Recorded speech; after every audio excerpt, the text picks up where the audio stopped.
मैं सोच रहा था कि तमाम विभागों का दौरा किया जाए, तमाम विभागों से जुड़े हुए अधिकारियों के साथ लाइव इंटरव्यू करके आप लोगों की जो भी प्रॉब्लम समस्या क्वेरी है उसे आप लोगों के सामने डायरेक्ट प्रसारित करूं, जिससे आप लोगों को विश्वास जग सके।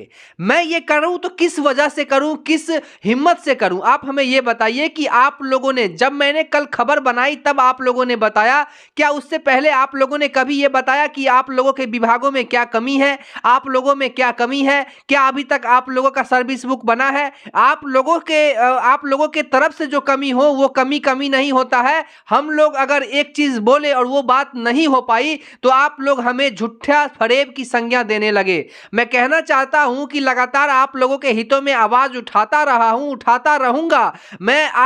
कुछ लोग कहते हैं कि आप टीआरपी के लिए काम करते हैं। आप हमारी पीछे जितने भी पिछले खबर है ना वो आप हमारे देखे, उसमें 1 लाख 1.5 लाख ऐसे करके मेरा व्यूज है। क्यों? उससे हमें टीआरपी नहीं मिलती थी। लेकिन मैंने संविदा कर्मचारियों को क्यों चुना? क्योंकि हमारे अगल बगल में ऐसे संविदा कर्मचारी हैं जो लगातार पैसों के लिए जूझ रहे हैं। उनकी मजबूरियों को लेते हुए हमने इस तरह की प्रोग्राम को मैंने सेट किया कि मैं संविदा कर्मचारियों के हितों में लड़ूंगा। आप कहते हैं यूट्यूब पर क्या कहते हैं चैनल, अरे मैं आपको बताना चाहता हूं बड़े बड़े चैनलों के पास आप लोगों के लिए समय नहीं है। अगर वो लोग, उन लोगों के पास समय रहता तो आज आप लोगों का काम हो गया होता। बड़े चैनलों के पास आप लोगों के लिए समय नहीं है। छोटा चैनल अगर आप लोगों के हितों में काम नहीं करे फिर आप लोग कहां जाएंगे? और आप YouTube को इस तरह से मत देखिए। आज YouTube पर आज तक को छोड़ करके शुभंकर मिश्रा, इसके बाद इंडिया टीवी को छोड़ करके रवीश कुमार, इतने वरिष्ठ पत्रकार YouTube को चुने इसीलिए क्योंकि फ्रीडम होकर के आप लोगों की आवाज को उठा सके। लेकिन मैं लगातार कोशिश कर रहा हूं कि तमाम वर्ग के संविदा कर्मचारियों के विभागों में जो कमी है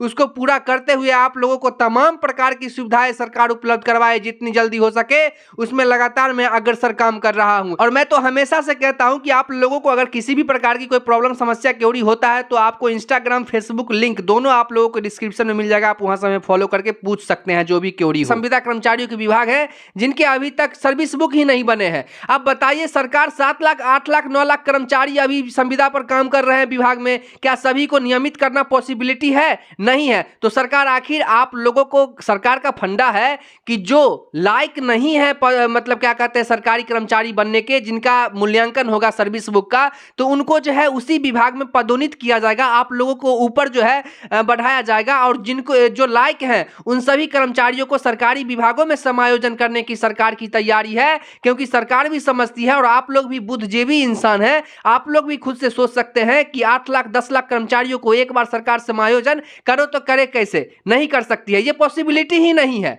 तो आप लोगों से मैंने आप लोगों को यही कहा कि लगातार सरकार अपने द्वारा बनाई गई कमेटी के अध्यक्षता में आप लोगों की तमाम विभागों की समीक्षा चल रही है, आप लोगों के फाइलों पर समीक्षा चल रही है। आप लोगों के विभागों का ना फाइल कंप्लीट है लेकिन आप लोगों का कंप्लीट है। अब आप लोगों के पास सर्विस बुक नहीं है तब उसके लिए मांग उठानी पड़ेगी। अब मैंने कल की खबर में डाला कि किन किन विभागों का सर्विस बुक नहीं बना है, तो एक लाइन से बहुत सारे ऐसे विभागों का नहीं बना हुआ है। तो मैंने इस बात की जानकारी ऊपरी अधिकारियों से लेना चाहा जो विभाग में है, तो उन्होंने कहा कि समीक्षा चल रही है, बहुत जल्द जो है जिन जिन कर्मचारियों का नहीं बना है सभी का सर्विस बुक बनाने को लेकर के जीएडी से एक जो है वकायदा जो है एक पत्र जारी किया जाएगा, जिसमें तमाम विभाग, ये विभाग का काम है, ये आप लोगों की काम नहीं है कि आप लोग अपने से सर्विस बुक बनवाए। ये विभाग की काम है कि आप लोगों की रिकॉर्ड को रखे ताकि भविष्य में जो है ये आप लोगों के हितों में हो सकता है। क्योंकि मान के चलिए कि विभागों के ऑफिसर्स का तबादला होते रहता है, तो आप लोगों की जो रिकॉर्ड होगी, वार्षिक मूल्यांकन होगी, वो किस आधार पे होगी? सर्विस बुक के आधार पे होगी। क्योंकि जो अधिकारी का तबादला हो गया वो कैसे आपके बारे में जानकारी दे पाएंगे? नहीं दे पाएंगे। तो इसीलिए कह रहे हैं कि जो विभाग में त्रुटि है उसको पहले दूर किया जाए, फिर जाकर के आप लोगों के हितों में जो तमाम फैसिलिटी है आप लोगों को मिलेगी। सरकार ने यह भी कहा है कि जिनके पास एक्सपीरियंस नहीं है, जो अभी लायक नहीं है सरकारी विभागों में समायोजन के, उनको पदोन्नत उसी विभाग में किया जाएगा और जो लायक हैं उन सभी को जो है सरकारी विभागों में समायोजन किया जाएगा।